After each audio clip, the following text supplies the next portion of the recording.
Olá, muito bom dia, boa tarde ou boa noite, dependendo, é claro, do seu confuso horário. Estamos começando mais um podcast, mais um dia feliz. Eu sou o Flávio Van Basten e hoje nossos convidados são José Roberto e Patrícia Beltrão. Eles que vieram falar do livro que foi lançado há pouco, o livro Pra Ser Humano. A gente vai falar sobre como é a escrita, o conteúdo desse livro que promete ser maravilhoso para todo mundo que lê, não perca. Sejam muito bem-vindos, é um prazer tê-los conosco. Prazer é meu, Flávio, estar aqui outra vez, nesse ambiente aqui maravilhoso que é aqui, né? E com você, com uma pessoa que eu admiro demais também. Pô, eu que agradeço aí toda a gentileza. Antes de começarmos, vamos à nossa campanha de 7 anos de sorte. Basta você se inscrever no canal, curtir nossos vídeos e faturar o prêmio. Você não vai ficar de fora dessa, então, portanto, invista na sua vida, invista na sua felicidade. Curta nossos vídeos e se inscreva no nosso canal. E vamos aqui agora escutar um pouco sobre essa escritora Patrícia Beltrão, que fez esse livro, e o livro já está com uma capa super elegante, como vocês podem observar aí, ó. Botamos aqui na tela. Aí, Pra Ser Humano. Conta um pouquinho pra gente aí como é que surgiu a ideia e se você consegue contar a história do livro sem dar spoiler, ou dar spoiler, porque... Dá um pedacinho. O spoiler faz parte, Faz né? parte, Faz né? parte. Bom, é um prazer, estou muito contente de estar aqui com vocês. Bom, o livro eu vou começar falando pela capa, porque a gente já estava conversando aqui um pouquinho antes sobre a capa. Flávio gostou da capa e eu falei, essa é a parede do amor. Às vezes, assim, muito de perto, não dá para... Realmente, quem conhece a parede do amor de Paris, ela é Montmartre, ela é azul, ela não é dessa cor, a editora fez o favor, conforme eu pedi, a editora fez o favor de modificar para mim, porque eu acho que amor é a palavra principal que tem do início ao fim do livro, né?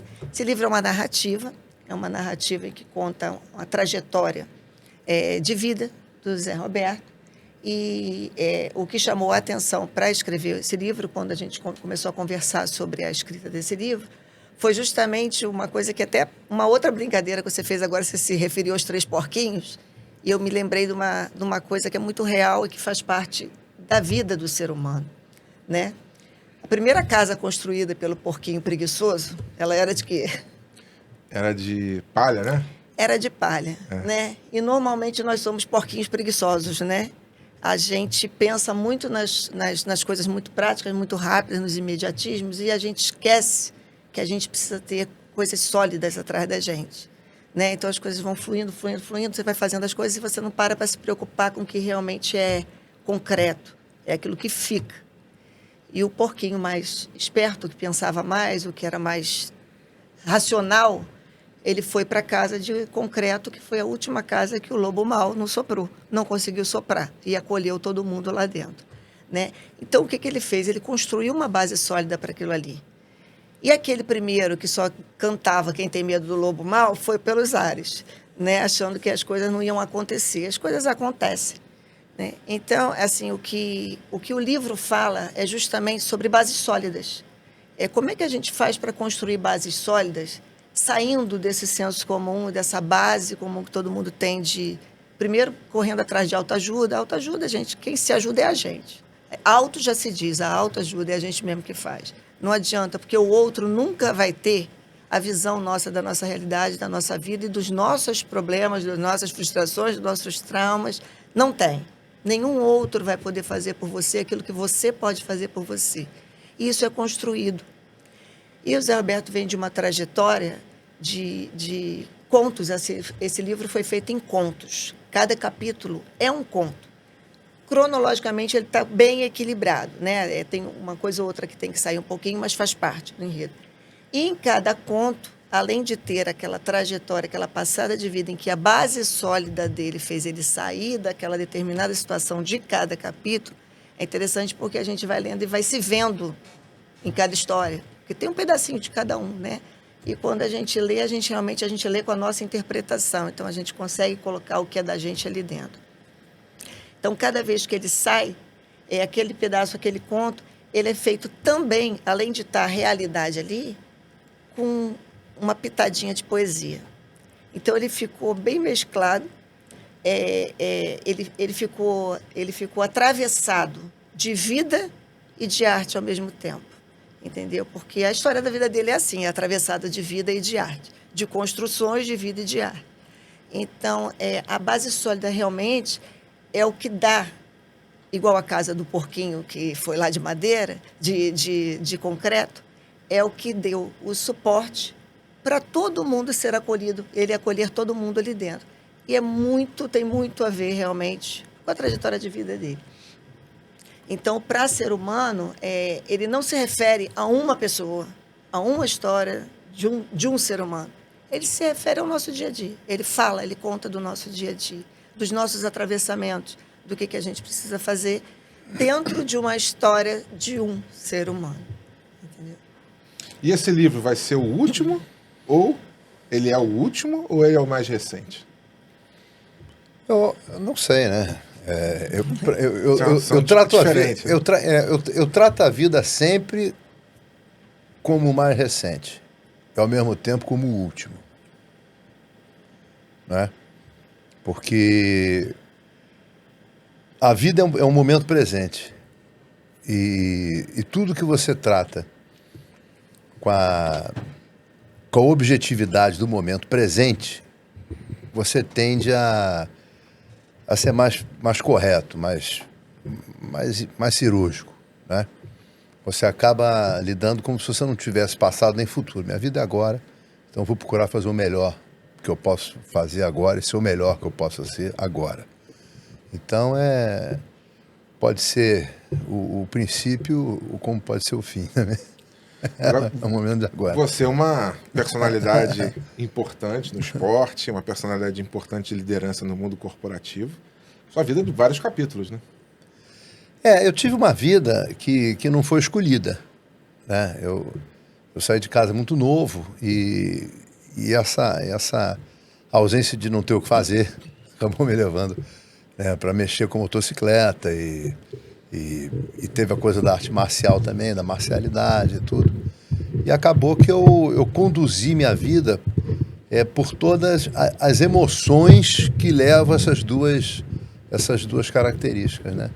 Não só a arte marcial pelo simples fato de fazer uma luta, de lutar e essas coisas todas, mas pelo entendimento do que a arte marcial podia me entregar para que eu pudesse me reestruturar de novo, né?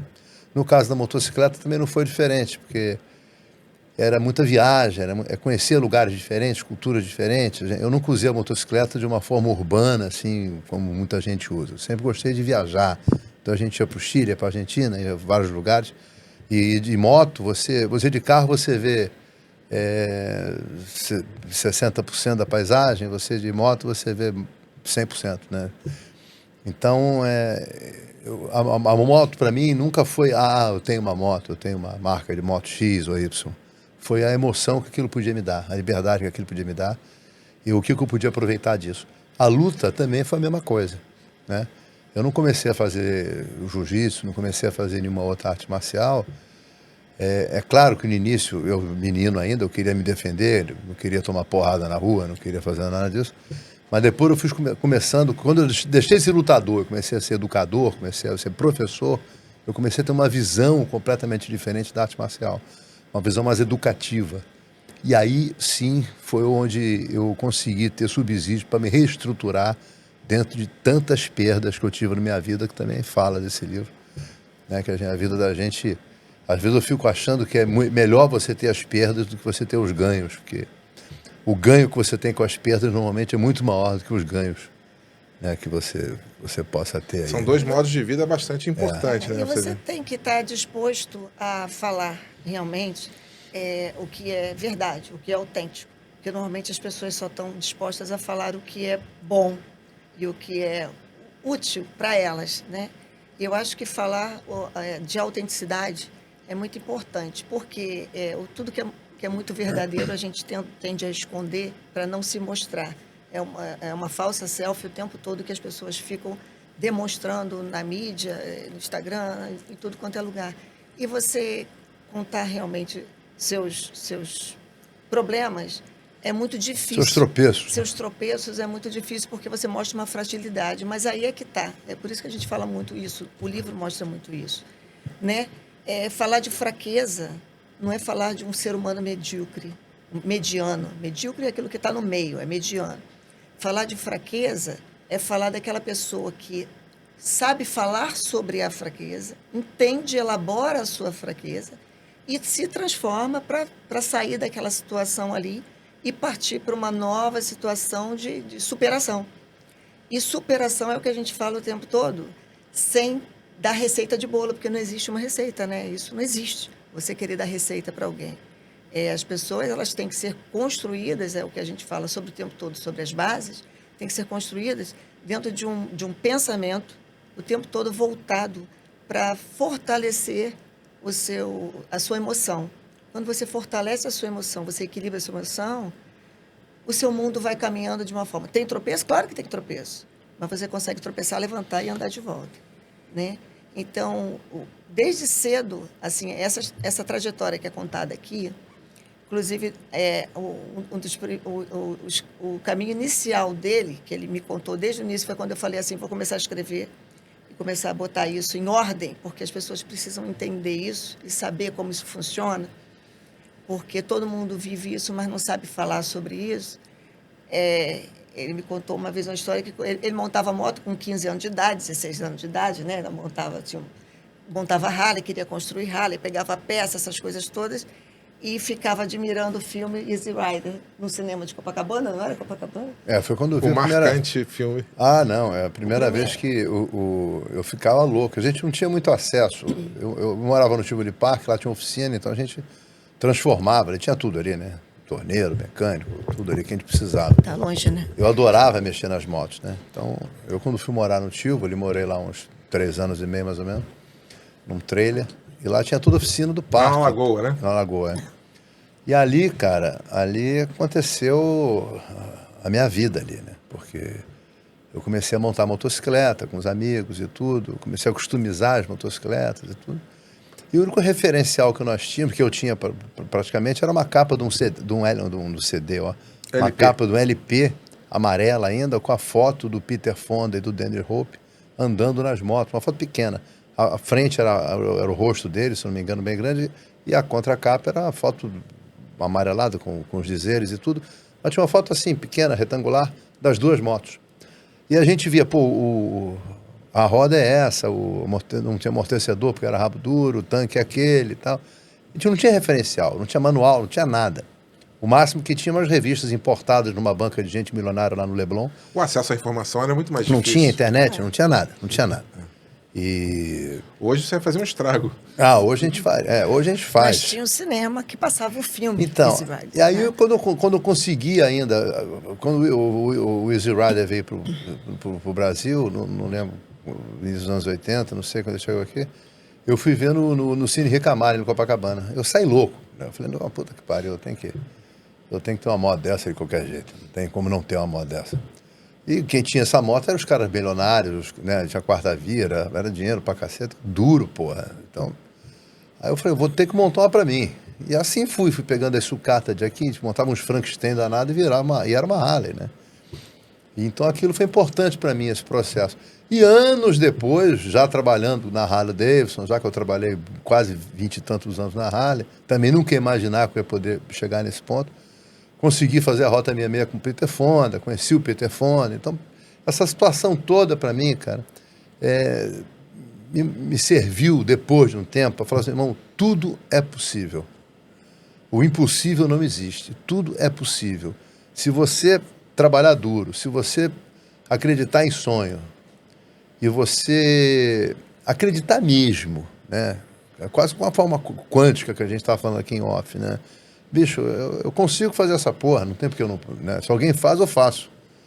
E aí a coisa foi acontecendo naturalmente, né? E naturalmente também veio a parte da escrita. Porque eu também muito sozinho, sempre fui muito sozinho, engraçado. Eu até casado era muito sozinho. Porque eu sempre tive isso em mim, saí de casa cedo, então eu sempre fui muito sozinho. Então veio a necessidade de começar a escrever. Né? Aí comecei a escrever livro de poesia, comecei a tentar narrar o que eu sentia através de versos, música, letra de música e tal. Então, essas coisas... E Patrícia, essas coisas foi se fácil chamam... acessar ele para poder extrair o melhor dele? Foi um ano inteiro de semanalmente encontrando para poder colher Muito informações. uísque, né? Por quê? Porque a Aliás, minha o base... capítulo ficava mais quente ou menos quente, dependendo da quantidade de Muito uísque. uísque, muito uísque, muito uísque. E eu tinha que ir interpretando todo aquele sentimento, toda aquela fala e tudo que estava por trás daquilo ali. Aliás, Alex, a gente ficou devendo o cowboy dele aqui. A gente acabou falando. E- Ele comeu metade do pote de amendoim aqui, a gente estava entregando aqui, mas aí ele parou.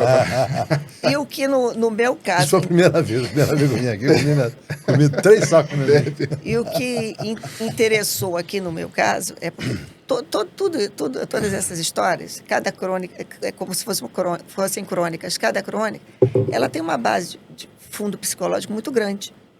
Porque a gente é mostrado o tempo todo aqui a questão da resiliência. Hoje está muito em moda falar resiliência, as pessoas já estão até esgotadas de tanta resiliência, mas a questão não é essa. A questão é formação. Formação que a pessoa constrói dentro da sua psique, justamente, para saber o que fazer com um problema na mão.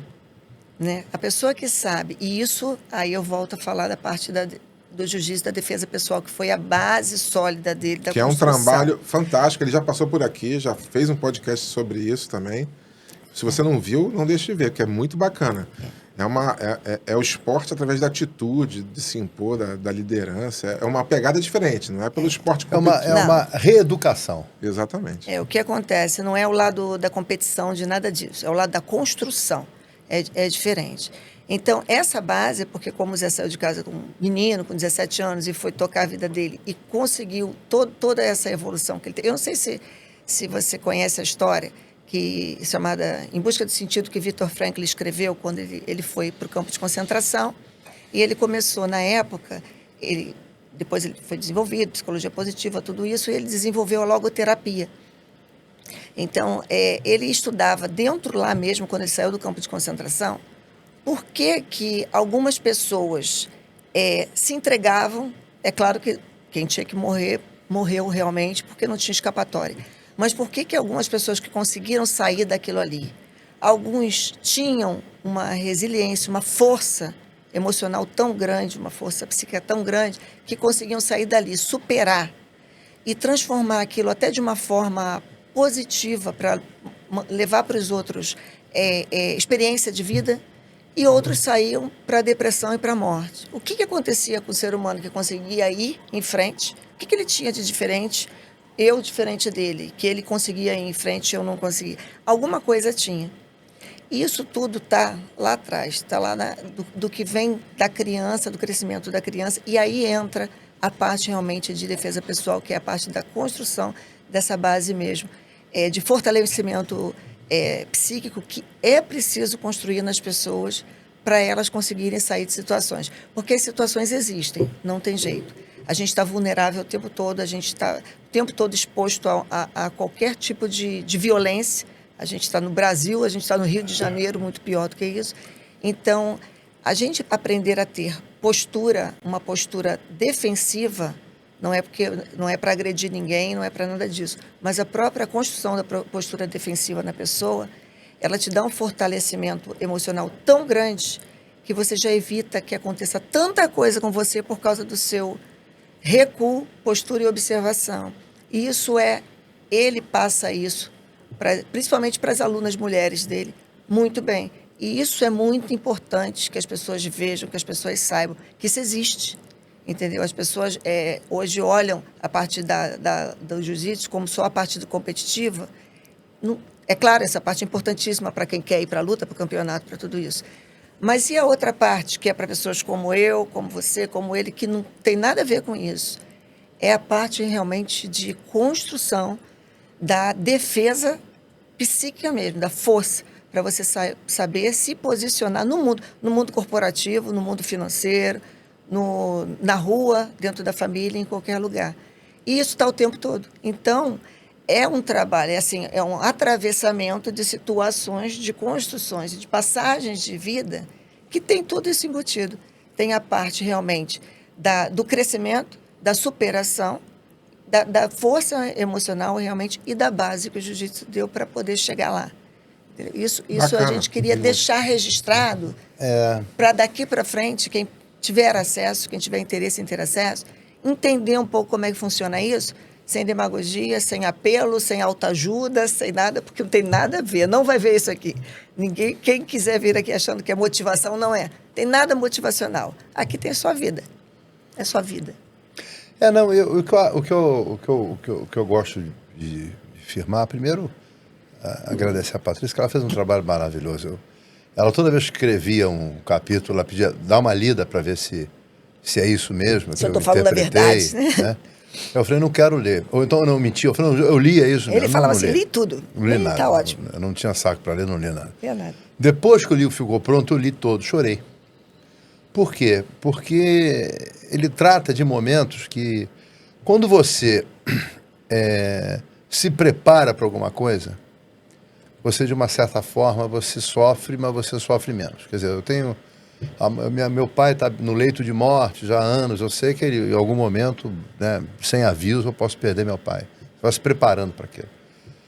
Quando as coisas acontecem assim, no susto, você não está preparado para aquilo, ou você tem uma organização na tua cabeça emocional muito forte, que isso indiscutivelmente quem me deu foi o jiu-jitsu, foi a luta, foi essa prática de enfrentamento, essa criação de uma mente sequencial, essa questão de aprender a tomar decisões assertivas, sob pressão, né? Que foi me estruturando, porque eu, do nada e muito novo, eu tive muita coisa, né? Eu, de ser um cara que mexia em moto no meio da rua, eu fui diretor comercial da Harley Davidson no Brasil. E fiz várias campanhas publicitárias que ficaram notórias aí na Harley Davidson. Quer dizer, do nada. E eu jurava que, eu muito novo ainda, eu jurava que aquilo fosse durar para sempre.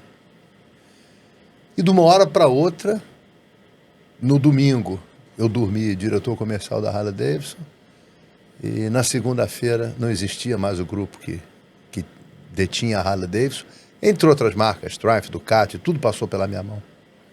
E hoje, a Royal, né? Eu acho que a Harley foi um rompimento abrupto. Foi assim, do nada.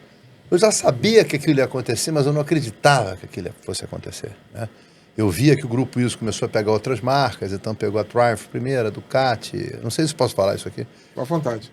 E outras marcas, KTM, MV Agusta, Benelli, todas, quadriciclo Polaris, tudo passou pela minha mão.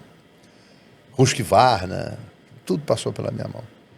E então eu achei que aquilo fosse, bom, de repente a Harley vai, no percentual de importância vai diminuir um pouco, a Triumph vai ficar maior, a Ducati, e eu estava dominando aquela situação toda, com modéstia à parte, com maestria. Eu falei, bom, não vou ter esse problema, né, com nada disso.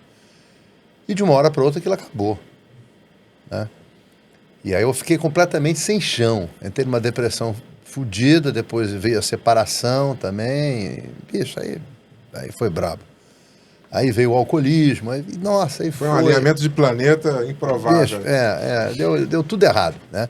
Foi essa explosão solar que tá entrando aí. Essa explosão. Fiquei sem Wi-Fi. Meu Wi-Fi cortou, fiquei sem sinal. Desplugou. Né? E o que me segurou muito foi exatamente essa estrutura marcial. Que eu acho que se ela não houvesse, eu não estaria preparado numa segunda instância para isso. Na primeira instância eu não estava preparado. Na primeira instância veio o álcool, veio a depressão, veio um monte de remédio. É uma forma de luto também, né? Foi um luto bravo. Mas na segunda parte já do livro, na segunda instância, eu falei assim, não, eu tenho até uma frase que eu uso assim, vamos em frente. Que eu, quando comecei a escrever, assim, todo dia, diariamente, várias coisas, 176 letras de música, 4 livros de poesia, aquela coisa toda. Eu muito triste, chegou uma hora que eu parei, depois de um porre, daquele brabo, e falei assim, meu irmão, vamos em frente, bicho. Essa frase ficou na minha cabeça sempre. Vida que segue. Vida que segue. E foi aí que eu comecei a me reestruturar de novo, a construir tudo de novo. Então tem um amigo meu que fala que escrever é reescrever. E a vida nada mais é isso. É você ter força para se reescrever sempre. Né? Porque a gente tem que fazer isso o tempo todo. Não tem o que fazer. E o mais importante de tudo é você saber falar sobre o que está acontecendo com você. Hoje a gente vê muita coisa que está acontecendo, principalmente com adolescente, sobre suicídio, ideação suicida.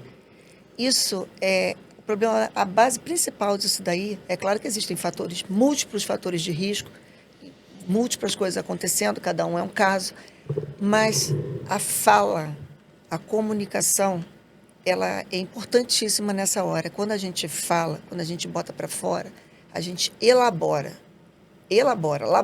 trabalha. O que é elaborar? É trabalhar aquilo.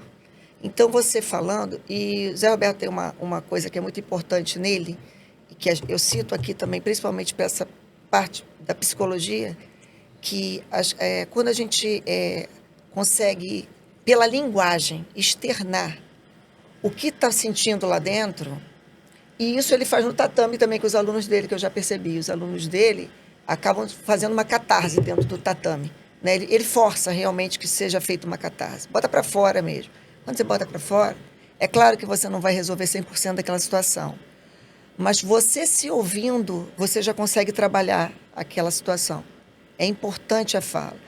Os consultórios todos de análise, de psicanálise, eles trabalham o tempo todo com isso, com você ouvir o outro, a fala do outro, porque você precisa... É a cura pela fala, né? Ele sabe colocar isso para fora. Então, são coisas que vieram naturalmente dele, que eu sei que a base toda está muito lá no jiu-jitsu que foi passado para ele. Pelo mestre dele também, João Alberto Barreto, porque foi uma pessoa que também é psicólogo e que também internalizou isso nele muito bem, cravou essa forma de pensamento dele muito boa. Pessoa maravilhosa, pessoa espetacular. Essa forma de pensamento dele muito boa e que deu nele as bases fortes para o vamos em frente, entendeu? O vamos em frente, ele só é possível quando a gente trabalha isso. Se a gente não trabalhar isso, a gente fica na cama mesmo e não levanta. Tem que saber botar um pé na virilha, bicho. Pé na virilha só. Caiu no chão, pum, pé na virilha. Tá tudo certo? Tudo certo, pé na virilha. Que horror. Quanto tempo durou essa fase nebulosa aí? Cara, durou bastante tempo, bicho. Durou bastante tempo. Foi um inverno longo aí. Foi um inverno longo. Acho que foi em vários lugares, né? Porque teve isso. Porque eu não conseguia me posicionar profissionalmente no Rio de Janeiro. Tinha vergonha dos meus amigos, porque os cargos que pintavam para mim não tinham nada a ver com o que eu ganhava. Com que você atuava. Não, nada a ver. Então eu só consegui aceitar uma coisa, até da própria Harley, em outro estado. Né? Então eu fui para Goiânia para trabalhar como vendedor, cara, na loja de Goiânia. E Goiânia foi um lugar muito importante para mim. Né? E tem vários personagens aqui que eu poderia citar o nome de alguns, né? O Fefel, o mestre Fefel, que deixou eu ficar na academia lá o tempo que eu precisei ficar, no paralelo trabalhando com a Harley. O Robério, que é o dono da Harley lá de Moarama Harley Davidson, o Márcio, que, nossa, me estendeu a mão, assim, de uma forma como irmão, realmente. O Zé Neto, o Paulo Roberto, e, bicho, Paulinho, um monte. Goiânia, para mim, foi um berço. Eu sou muito grato aos goianos, porque eu acho que se eu fosse para outro lugar fora Goiânia, porque na sequência eu fui para Brasília também fui extremamente bem recebido lá em Brasília. Mas tudo isso teve um efeito muito forte em mim. Por quê? Porque eu não perdi só o status, não perdi só a condição financeira, eu perdi todo o meu ambiente. Eu saí do Rio, eu saí do meu lugar, eu nunca tinha ido a Goiânia na minha vida. Né? Então eu fui conhecer, era diferente, eu vim para cá, eu sei qual é a rua que eu entro. Lá eu não conhecia a cidade, não conhecia as pessoas, aceitei a trabalhar num cargo, não que tenha um demérito ser vendedor, mas um cargo que dentro daquela empresa, aquela estrutura toda, e tudo que eu representava naquela estrutura, não era para mim ali, né? E eu lembro que eu ia pro banheiro chorar, rapaz, depressão, né? meio do dia, cheio de remédio, Dormonides e Rivotril e um monte de coisa. E aí me aproximei da fé também, o jiu-jitsu lá também, eu comecei a dar aula. E eu lembro um dia que foi um dia marcante, que eu dava aula muito cedo, 6h30 da manhã, aí entrou uma mulher com uma criança que tinha autismo, se não me engano. Aí me chamou de mestre. E eu estava muito bêbado na época. Eu tô aqui abrindo o verbo, né? À vontade. Tava bebendo demais, bebendo além da conta. E muito depressivo, misturando remédio com bebida. Eu tava, meu irmão, já para não querer mais nada. E aí essa pessoa entrou me chamando de mestre, falou assim, pô, mestre, você dá aula para criança especial? Eu falei, dou. E eu nem sei porque que eu disse aquilo, porque eu nunca tinha dado aula para criança especial. E conforme o tempo foi passando com as aulas, eu fui me redescobrindo através daquela criança. E aquela palavra mestre, nem mestre sou, que eu não tenho graduação para ser mestre, mas as pessoas têm essa visão, né? O cara é professor e tal.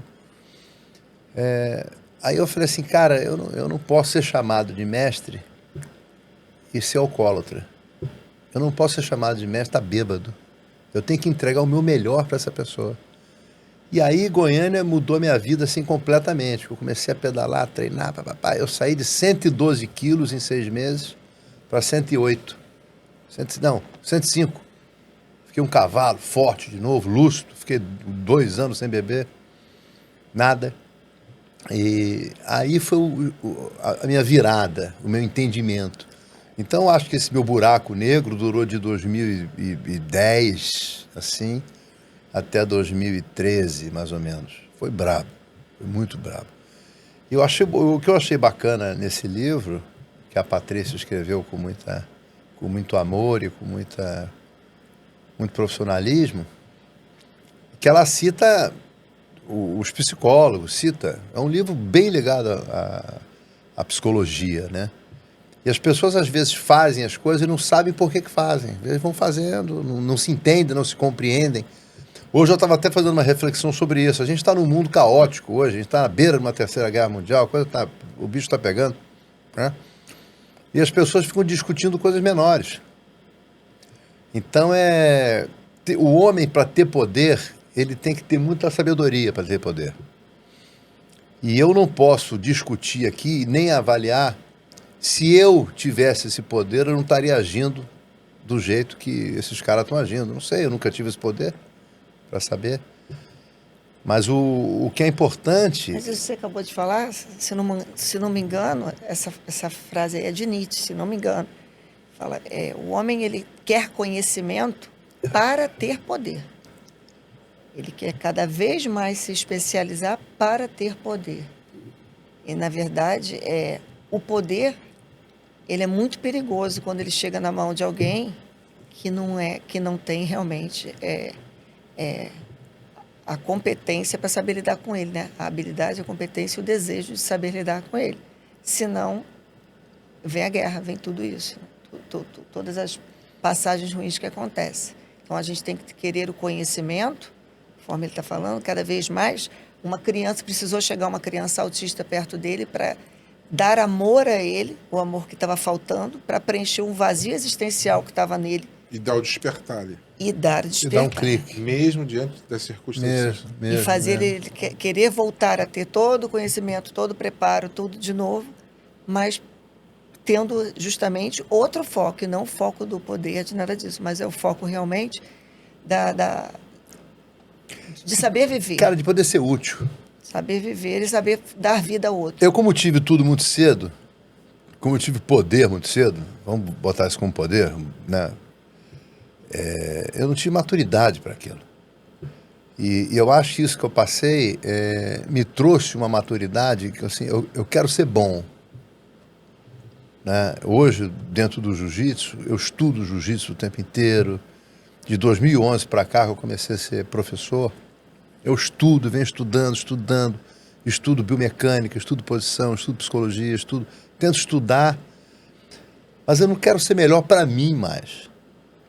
Hoje eu tenho vontade de ser melhor para poder ser mais útil ao outro. E isso me tirou um peso fodido, bicho, das costas. Engraçado isso, né? Porque quando a gente está competindo com a gente mesmo, que eu falo que é isso, né? Você quer saber, você tem que ter poder, você tem que saber mais, você tem que ganhar muito, você tem que ser campeão, você tem que ser foda, você tem que ser o cacete. Porra, você compete com você mesmo. É uma competição que você não tem como ganhar, tu já perdeu, cara. Você já começou a dar os 100 metros rasos com o pé quebrado, não tem o que fazer. Mas quando você procura ser melhor, bicho, eu sei disso, eu conheço a biomecânica desse movimento, eu não tenho problema com enfrentamento, eu tenho uma mente rápida para tomar decisões, assim, dentro do possível, assertivas. Então eu tenho que doar isso, eu tenho que ensinar a pessoa a fazer isso, porque eu sei o quanto isso me fez bem, eu sei o quanto isso me faz bem hoje. Eu tenho uma serenidade hoje que eu não tinha antes. O Zé Roberto de hoje se tornaria quem ele é sem ter passado por esse momento difícil? Com certeza não. Jamais. Eu provavelmente seria um cara soberbo, arrogante, agressivo, porque a minha essência é essa. Eu não estou aqui para fazer de conta que eu sou o Batman, eu estou mais pro Coringa do que pro Batman. Então eu não sei quem é pior, né? Porque o Batman também você vai estudar a personagem do Batman. Também no Batman. Num Batman bem. Num Batman Aliás, bem. o melhor Coringa é com Jack Nicholson, pra mim. Ah, esse é pra... O Jack Nicholson é bom com um monte de coisa, né? Ele é fora da curva. Ele é fora da curva. Acho que ele até parou, né? Não, ele tem uma coisa que agora eu vou ter que falar, né? Que acharam um livro... Abri aqui um portal do cinema. Abriu um portal, um break rápido, que eu acho ele fantástico pela honestidade dele, né? Acharam uma cafetina em Hollywood, isso tem tempo, saiu na imprensa, isso, caramba, e acharam o livro dela, o nome de vários artistas, né? Aí, o George Clooney, vários artistas. Aí a repórter falou, você conhece a cafetina tal? Aí todo mundo negou, não conheço, não sei quem é. Mas como é que ela tem seu telefone? Eu falei, hoje em dia, eu sou artista, pode ter o meu contato.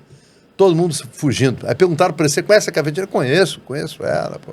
Uma pena ela ter sido presa, um absurdo esse negócio. Aí a repórter perguntou, mas você precisa pagar para ir para a cama com uma mulher? Eu falei, não, eu pago para ela ir embora. Então isso foi uma coisa que hoje fica até chato falar na televisão. Mas isso é uma reportagem que não é minha, né? Eu abro aspas para falar isso tudo, mas aconteceu isso mesmo. Então a autenticidade dele é maravilhosa, do Jack Nicholson. Ele é incrível. E aquele sorriso sarcástico dele foi sarcástico. Naquele filme do Batman, nos anos 90, acho que esse filme, ele apagou o Batman. Não teve Batman. O Batman, coitado. Acho que esqueci até o nome dele, ele apagou. Mas... Foi o Michael Keaton. Exatamente. E aí você estava numa posição, você estaria mais pro Coringa do que pro... Cara, eu não sei onde eu gostaria, mas eu era um cara muito agressivo. Né? E eu era um cara... de muita energia, impulsividade? Impulsividade, agressivo. Eu era... Isso devia vir lá da adolescência. Não veio de todos os problemas que eu tive com meu pai. Né? Eu saí de casa numa porrada física com meu pai. Né? E que era uma coisa... Meu pai falou do brilho de Tarzan, rapaz. Então, a sessão da tarde, Tarzan, quem passava pendurado ali era meu pai. Então, eu chamava meus amigos do colégio para ver meu pai na sessão da tarde e tudo. E, ao mesmo tempo, era um cara agressivo pra caceta comigo, caramba. Ao ponto de chegar um momento que eu falei assim, meu irmão, tu não vai botar a mão em mim mais, agora acabou. E aí o pau cantou, a polícia apartou a briga da gente lá na rua e tudo. A gente saiu de casa para brigar na rua, foi horrível. Então, essas coisas, eu faço questão de... Tem essa parte no livro aí? Tudo tem no livro. Tem. Olha que legal. Eu faço questão de falar essas coisas, porque tem... Tô quase parando o podcast aqui para dar uma lida aqui e dar uma pausa. Não, vale a pena, de repente, pegar uma página e ler. Porque o que acontece? Tem coisas que as pessoas ficam assim, não vou falar sobre isso, porque, porra, não pega bem. Mas tem tanta gente, eu resolvi falar através do livro, porque tem tanta gente que, de repente, passa por situações iguais... E tem dificuldades de verbalizar isso, de escrever, de botar para fora. E realmente, eu como escrevo também, eu digo o seguinte, que escrever é quase como se fosse um desencarne. Né?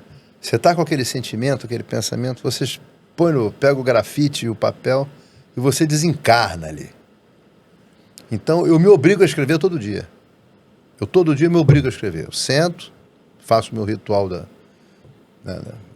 escrita e escrevo, me obrigo a escrever. Porque eu vou desencarnando aquilo que eu estou sentindo.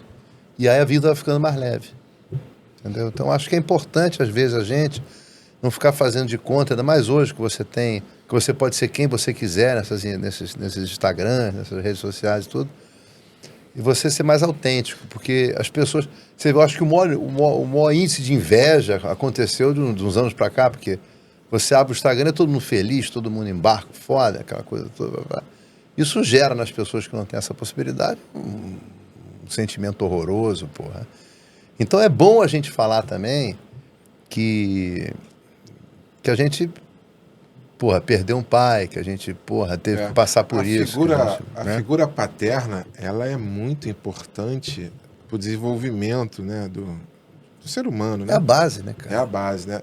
Tem uma psicóloga uma psicanalista muito importante que teve aqui em tudo, e ela fala assim, né? Todo início de alguma coisa, aquela infância que é um chão que você pisa pela vida toda, você tem algum traço que vai te levar à figura paterna, né? Sim. A mãe é aquela companheira, tutora, que cuida, que está ali do teu lado, mas a referência, o norte, né?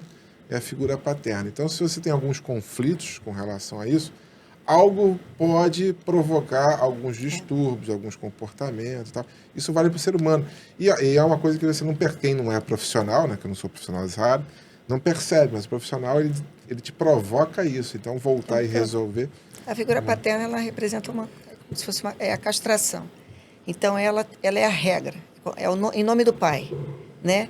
E a pessoa realmente, a primeira infância principalmente, ela precisa ter o desenvolvimento da criança, a criança precisa ter essa disciplina, essa verticalidade em relação à ordem, entendeu? Não hoje em dia você não tem isso, né? As pessoas são criadas, primeiro que são muito mal criadas por pai e mãe. E a criança gosta de ser contida, apesar de não transparecer. Ela precisa ser contida. Normalmente uma criança é criada ou por babá ou é entregue numa escola, para a escola dar essa educação, dar tudo que não é, isso é função dos pais em casa.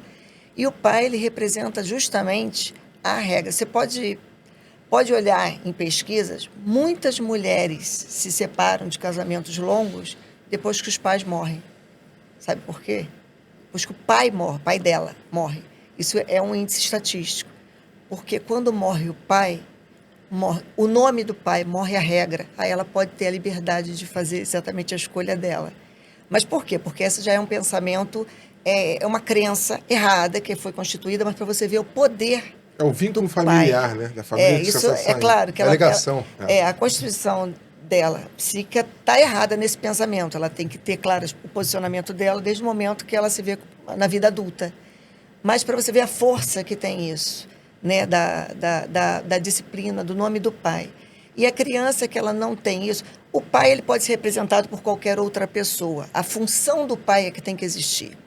Né? Não precisa ser o pai biológico exatamente. É claro que o pai biológico tem que estar do lado, é importantíssimo, mesmo em casais separados. Mas por questão do amor. Mas a função paterna, ela é tão importante quanto a função materna na criança, na formação da criança. Para a criança ter aquela estrutura dela psíquica bem equilibrada. Porque senão você fica exatamente sem a regra. Entendeu? Então, a liberdade excessiva, sem você ter um comando, que a mãe também dá, mas é de uma forma diferente, tem a função materna, que é diferente dessa. A criança, sem esse tipo de comando, ela passa a ter uma liberdade de escolhas tão grande que ela não sabe nem o que escolher, porque ela não tem direcionamento. Então, aí você vê um monte de frustrações, um monte de criança problemática, um monte de criança diagnosticada com um monte de coisa que nem era para ser, né? Justamente por uma falha da primeira infância. Uma falha que poderia ter sido corrigida se ela tivesse pessoas mais responsáveis do lado dela. As falhas que você julga que seu pai pode ter tido contigo, você conseguiu corrigir para os seus filhos? Não. Aqui tem uma explicação. A gente... Porque nós somos sobreviventes. Ele teve um substituto para isso, para dar essa liga. E às vezes a gente tem essa presença paterna até por uma identificação, né? O meu mestre, João Alberto Barreto, eu tive nele, realmente, indiscutivelmente, um processo de identificação, né? Isso me ajudou muito. Eu consegui não repetir os erros do meu pai e meus filhos? Não. Com o meu último filho, sim. Mas os 2 primeiros, não. Eu mesmo não querendo repetir o que meu pai fazia comigo, eu acabava repetindo, que de uma certa forma foi o que eu aprendi. É normal do ser humano. Foi o que eu aprendi. Era o que você tinha de referência. Claro. É modelagem. Então foi difícil. E a maturidade talvez te julgue lá no terceira chance de... Claro, não, e eu me culpei muito durante muitos anos por conta disso.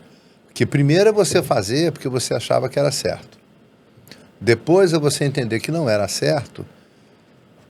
E aí vem a culpa, porque você percebeu que o que você fez não era certo.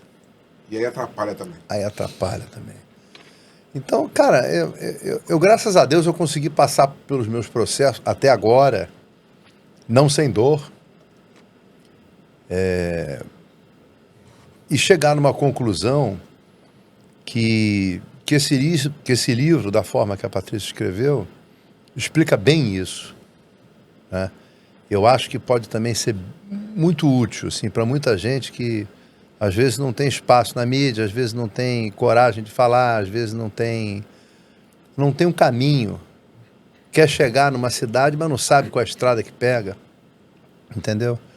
E a Patrícia escreveu esse livro de uma forma belíssima. Quem não sabe para onde ir, qualquer caminho serve, né? Claro, claro. Aí você vê, o excesso de informação é complicado. Naquela época já era. Imagina hoje que uma criança, um adolescente um adulto o que ele quer ser através de uma rede social. E ele vive uma realidade que ele cria ali. Mas quando a luz apaga ou se o Wi-Fi acabar, você imagina se acontece realmente isso dessa coisa do sol, o apagão, não tem mais Wi-Fi, o cara que tem 200 milhões de seguidores e perde fica desesperado, pensa em se matar, o cara... Imagina como é que vai ser um indivíduo desse que não tem uma estrutura real.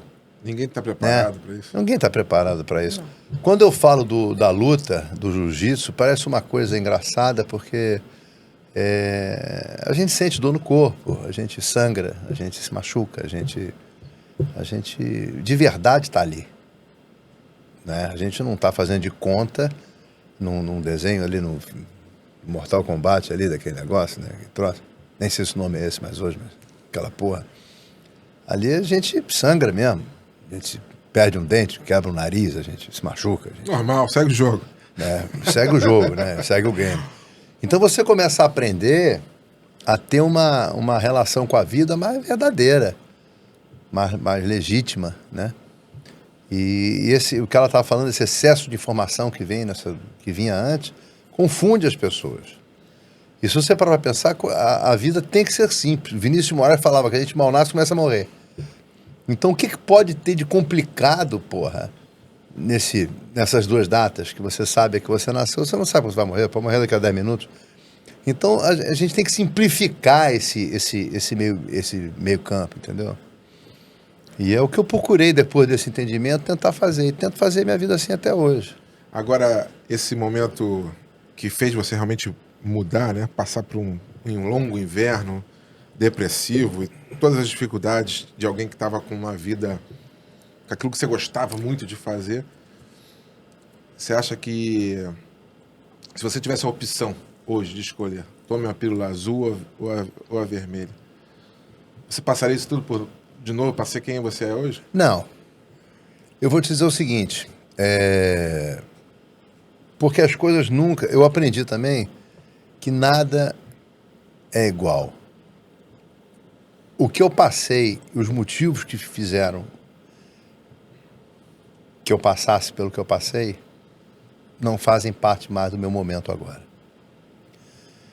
Então, eu como tenho uma percepção muito assim, pautada no meu dia de hoje, eu quero, sim, a surpresa do que vier.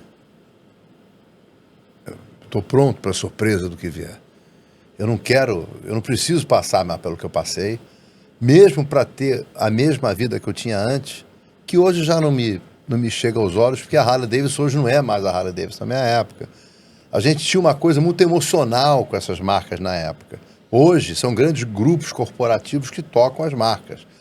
O emocional não existe mais. Eu fico pensando assim, caramba, eu que sou 100% emocional, eu vou querer ter a vida que eu tinha antes, num lugar É que assim, eu vou querer ser anjo no inferno?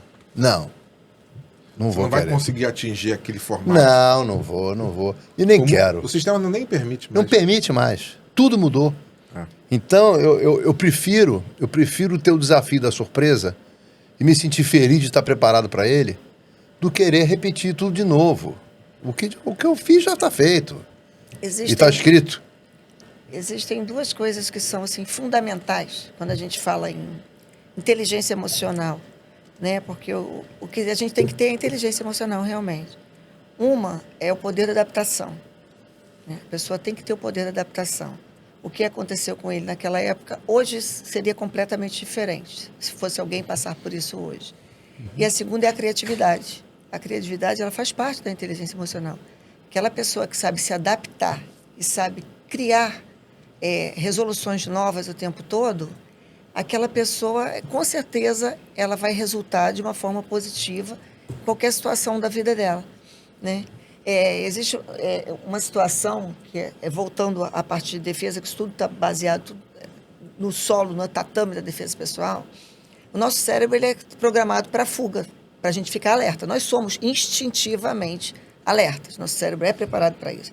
Eu estou aqui, eu escuto aquela ventaninha da porta envergar ali de fora, eu automaticamente, sem ter preparo nenhum, eu vou tentar olhar, correr, proteger alguma coisa. Eu já vou querer pegar o pescoço do poltergeist. Então, isso, a primeira reação... Morder o pescoço dele. A primeira reação é justamente a que o seu próprio corpo te dá. É a reação a primeira reação, ou é da fuga, ou é do alerta, alguma coisa assim. Agora, o que fazer depois da primeira reação é que a gente não sabe. A gente não aprendeu. E por isso que aprender o que fazer depois do que o cérebro manda você fazer, treinar o seu corpo para isso é que é o importante. Então, quando ele fala assim, eu não passaria isso aí de novo. Hoje ele tem um treinamento que não faria ele passar por tudo isso de Talvez novo. você estaria, digamos assim, vacinado e o efeito teria sido mais brando, talvez, com a cabeça que você tem hoje. Eu não sei. É porque eu falo o seguinte, nada é igual a nada. Né? Não vou dar Tim Maia, não. Não vou dar uma de Tim Maia, não. Tudo é tudo, não. Não vou dar aquele de filósofo bêbado, não. Mas eu falo o seguinte, realmente as coisas são diferentes. Né? O que aconteceu há 10 minutos atrás, e eu posso ter tido uma reação há 10 minutos atrás, pelo estado emocional que eu estava 10 minutos atrás, não quer dizer que a mesma situação, 10 minutos na frente, eu com um estado emocional diferente, eu teria a mesma reação. Então não existe uma regra para isso. O que existe é você estar procurando sempre estar preparado para a surpresa. É mente treinada. O que existe é a mente treinada. Entendeu? Pra o que eu falo é sempre o seguinte, esteja preparado. Eu tenho um slogan na minha escola que é o seguinte, esteja pronto. O Bernardinho fala uma coisa interessante, que é deixe o modo crise sempre ligado. Sempre. É isso aí. Porque se você estiver com a guarda alta, você não vai ser surpreendido. Claro. Não. Mas eu acompanho sempre o Bernardinho, adoro, encontrei até ele no... É justamente isso que encontrei ele, eu indo para algum lugar que eu não lembro aonde, não sei se encontrei com ele no aeroporto. Até parabenizei ele, que ele ganhou uma faixa preta de jiu-jitsu, Bernardinho. Ah, que legal. Achei legal pra caramba isso. Então eu acho que o jiu-jitsu, cara, ele tem uma amplitude. E ele é uma pessoa super educada, fora do esporte, você nem parece. Que é aquela coisa toda. Patrícia, eu vou te pedir para você pegar uma página desse livro e ler. Favorito. O probleminha aqui. Uma correção aqui. Deixa eu encontrar aqui enquanto você... Enquanto ele fala... Mas entendeu, Flávio? Porque essas coisas, cara, as pessoas criam muita expectativa com a própria vida e isso gera um desconforto na pessoa. Eu acho que a pessoa tem que estar preparada para as surpresas. Aconteceu isso, ok, beleza. E surpresa, pode ser a morte de um parente, pode ser a perda de um trabalho, pode ser a perda de um grande amor, pode ser o que for. Uma doença num filho, pode ser o que for. Né? Mas você precisa estar preparado para isso. Você não tem que ficar também criando uma expectativa negativa. Mas se isso for acontecer, aquela coisa. Né? Você vê, Porque um soco psicológico te derruba. Não, derruba, você tem que estar preparado para Tá isso. preparado. Né? Muitas vezes. E a criança cresce, é engraçado. A criança cresce num ambiente onde não faz isso que você vai cair. Não come isso que você vai fazer. Não faz isso que vai acontecer aquilo outro. Cara, é um monte de praga. E eu falo assim, conselho que eu não entendo para mim é agouro. Então o que acontece? Vai criando na cabeça da criança um medo onde muitas vezes nem existiria. Quando a gente é moleque, você pensa que você vai andar de bicicleta e você vai cair. Você nem pensa, você vai andar de bicicleta. Quando você está fazendo alguma coisa, você pensa que alguma coisa é errada. A gente vai ficando mais velho, a gente vai pensando, pô, isso podia até acontecer. Impressionante. Você anda de moto com 18 anos, é uma cabeça. Tu anda de moto com 48, é uma cabeça. Outra, com 60 é outra. Tu já fica pensando nas possibilidades. Eu faço as viagens de moto, as pessoas, eu viajo sem nada. Põe um capacete, camiseta, short. Coçando aí, só a cadeira. Isso. Short, eu não viajo com nada. Aí me perguntaram, pô, você não usa protetor nenhum? Nada? Não usa luva? Não, eu uso protetor solar. Na pele, quando o sol está forte, se tiver nem protetor solar, eu uso. Porque eu não saio de casa para andar de moto para cair. Eu não vou cair de moto. Eu já falava isso, mas uma vez eu subi a serra de bermuda e camisa, porque estava tão calor naquele dia. Você tem tempo já. O pessoal, você vai assim? Eu falei, vou, cara, porque tá muito quente, eu não vou botar jaqueta. Rapaz, quando a gente pegou a Ducati, eu fazia um Midnight Train. A gente subia de 11 horas da noite, saía do posto Petrobras ali da Lagoa, onde tinha o Tivoli, no Parque Patins. No Parque Patins. Aquele Petrobras. E aí pegava, comia, almoçava, jantava lá no restaurante de um amigo nosso, que é até da Universal hoje, o Paulo Lima, que ele tinha um restaurante lá em cima, e descia. Eu cheguei lá, um calor, uma noite quente, de lua bonita, eu cheguei de bermuda, um topside, uma camiseta e um capacete de coquinho. E os caras estavam parecendo Power Ranger, com aquela roupa toda. Aí ele falou assim, porra, Zé, você não vai? Eu falei, eu vou, pô. Eu vou. Vocês vão assim, pô? Pra ir assim, eu vou de carro com o ar-condicionado ligado, pô. Não vou curtir esse vento, essa energia toda. Eu não vou cair. Vocês já saíram de casa pensando em cair. Não, eu não penso Salvo em cair. Onde você tá com uma friaca danada. Não, aí você justifica gostoso até você botar aqui. Mas eu também peguei uma merda na Rota 66 uma vez, que eu achei que... Depois que eu fui entender esses filmes de cowboy, que você pegar aquele céu azul, aqueles carros cheios de casaco, eu falei, como é que pode? Um sol desses, cara, de casaco. Rapaz, eu quase passei próximo da hipotermia. Porque eu não precisei de capacete, eu estava sem capacete, sem luva, sem nada. Aí eu vi os caras todos preparados, aquela coisa. Eu falei, esse cara é um calor desse.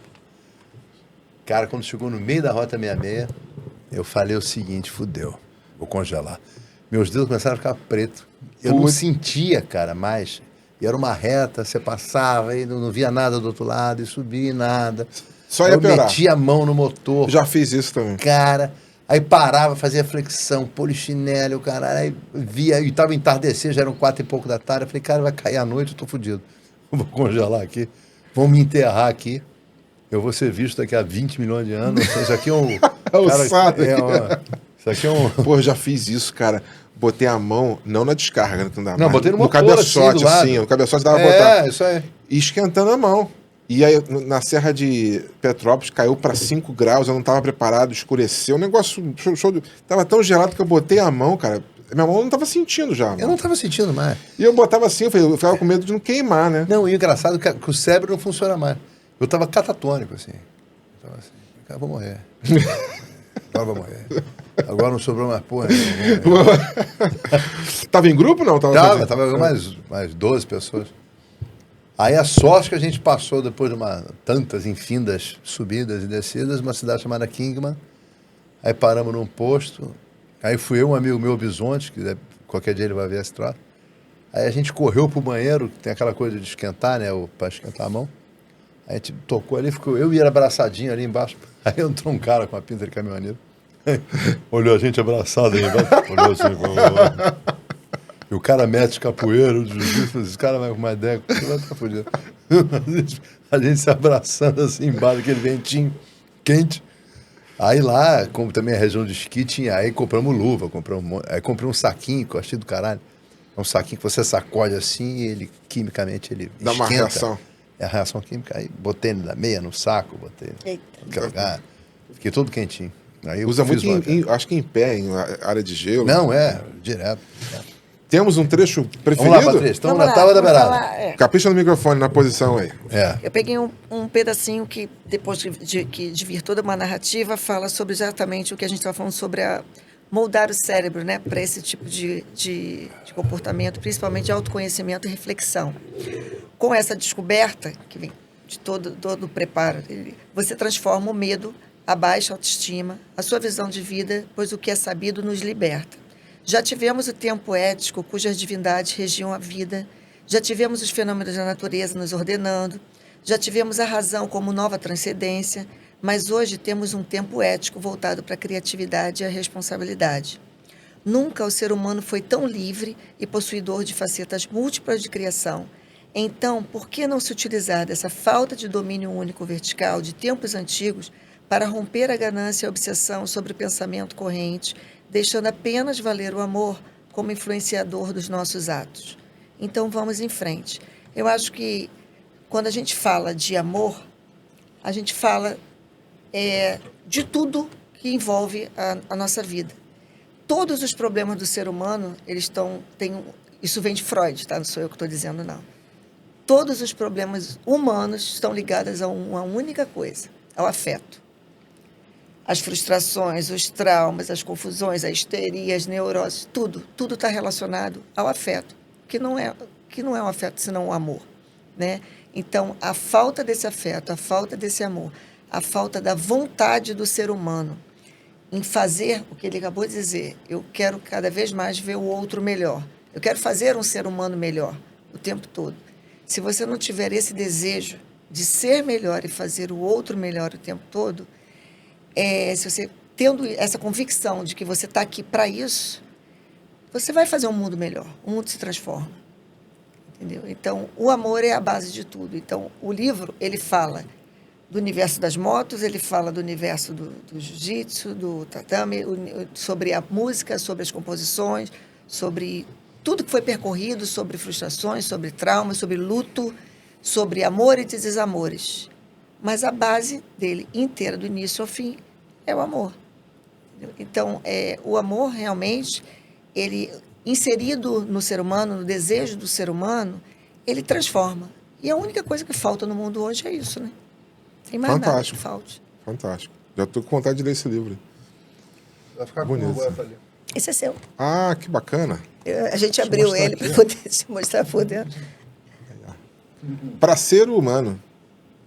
Vou ler com o maior carinho. Depois eu passo para você, diretor. Para você tem que ler também, acho. Todo mundo tem que ler. Não, um livro com a história do Zé é algo impressionante. Os links já estão disponíveis, Amazon.com, Submarino, Americana.com, Editora Viseu, no link também. Entrega física e entrega e-book. Para ser humano, Patrícia Beltrão, com a Editora Viseu. Isso. E vamos fazer um lançamento físico no dia 28 de abril. Foi o que eu falei. No dia 28 de abril, na concessionária da Royal Enfield do Rio de Janeiro. Ah, não. Vamos divulgar isso aqui com mais força, com mais energia aí. Que dia vai ser? Vai ser dia 28 de abril.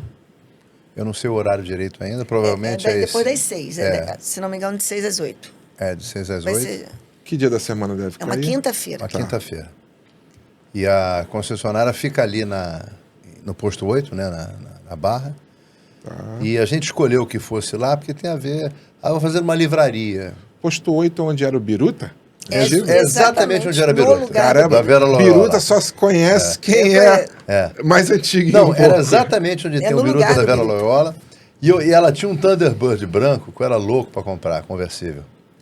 E eu só conhecia 2 no Rio de Janeiro. O Castor de Andrade tinha um preto, que eu tentei comprar no leilão no início do Downtown. Aí não consegui, perdi. E o da Vera Loyola, que ela vendeu para alguém também, que eu não consegui comprar também. Mas eu tava louco por aquele Thunderbird. Conversível branco, lindo. Lindo. Bonito demais. Biruta, tinha uma pontezinha na espera, você jogava as moedinhas no laguinho. Lembra disso? Tinha café da manhã. Tinha café da manhã, cara. Isso tem tempo. Tem. Isso era maneiro pra caramba. Era o ponte, porque a Barra não tinha tantas opções. Não tinha nada. Não. Era isso ali. Não tinha nada. Foi muito era ali, longe né? da Zona Sul. Muito. E era longe da Zona Sul. Zé, agora me diz uma coisa, o que vale mais? Agora que você usa a Harley Davidson, passou. A jaqueta da Harley Davidson vale mais do que a moto ou a moto vale mais do que a jaqueta? Cara, eu acho que o que vale mais é você ter um entendimento por que você usa os dois. Porque tem gente que tem jaqueta e não tem a moto. Eu sei. Tem um monte de gente. Para você ver o poder da marca. O poder da marca é muito grande. Mas eu falo o seguinte, a gente está entrando numa fase, se a gente tiver chance e oportunidade, porque o ser humano quer acabar com o mundo, eu acho isso uma loucura que eu não consigo entender. É um desamor que eu não consigo entender. Eu acho que a gente está numa fase que a gente tem que... Não é a marca, não é a jaqueta, não é a moto, é a sensação que aquilo te dá. Né? Nas minhas aulas de jiu-jitsu, eu procuro... Não é preço, é valor. Não, é valor. Né? É sentimento. O que eu procuro fazer no jiu-jitsu lá? Que é um jiu-jitsu educativo, que eu chamo. Né? Você tem 12 anos de idade, você teve um trauma qualquer e você passou batido por aquilo ficou, não passou. Você passou batido, mas aquilo ficou na gavetinha ali guardado. Tá lá na gavetinha. Eu procuro durante o treino ir extraindo essas coisas das gavetas. Para aí as pessoas poderem começar a se tratar. É quase um set analítico. Entendeu? É bem parecido. Queimando energia, né? Que dá aquela sensação. Não, aliás, o esporte é uma das recomendações, né? Da e terapia, você se sente bem, né? É endorfina que você está ali. E o esporte de confronto é diferente. Eu estou fazendo natação. Aí eu caí na piscina, o cara chegou na minha frente, eu perdi. É diferente do esporte de confronto. O homem sabe disso. Você quando está na frente de outro homem, brigando, lutando, cara, é uma coisa visceral. Você fala assim, bom, é diferente. É um sentimento diferente. E eu ali procuro coordenar para que você chegue o mais próximo possível desse embate, sem se ferir, sem se machucar, mas é o próximo o suficiente para você abrir as gavetas. Aí você vai abrindo as gavetas todas. Aí eu já vou, Samuel, isso aqui tem isso aqui, lá tem um negócio ali. Faz uma limpezinha. Aí eu vou fazendo uma limpeza.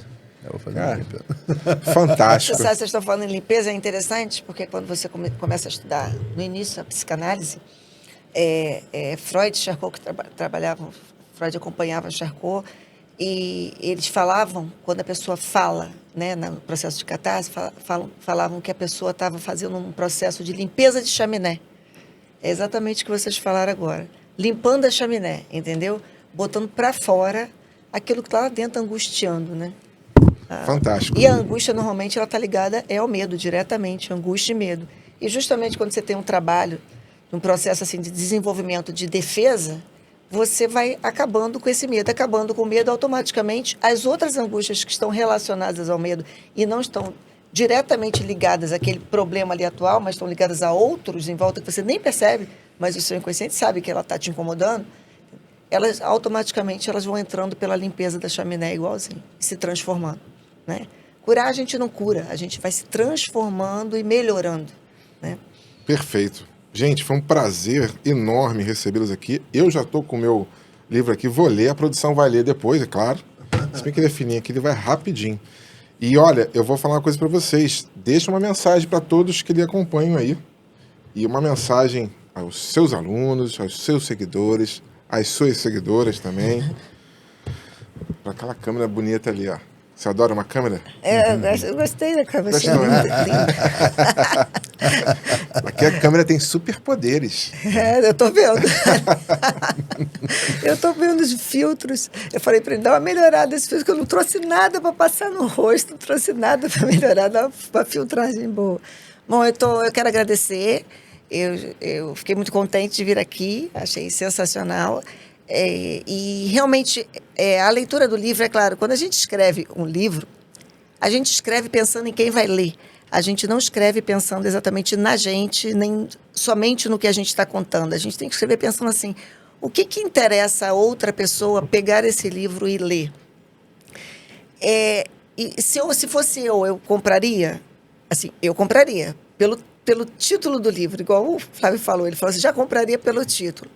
Para ser humano, para mim, quer dizer muita coisa, entendeu? Então, eu tenho que estar realmente aberta com desejo de entender, saber que está faltando em mim alguma coisa que, de repente, dentro do livro eu possa buscar um caminho, possa encontrar.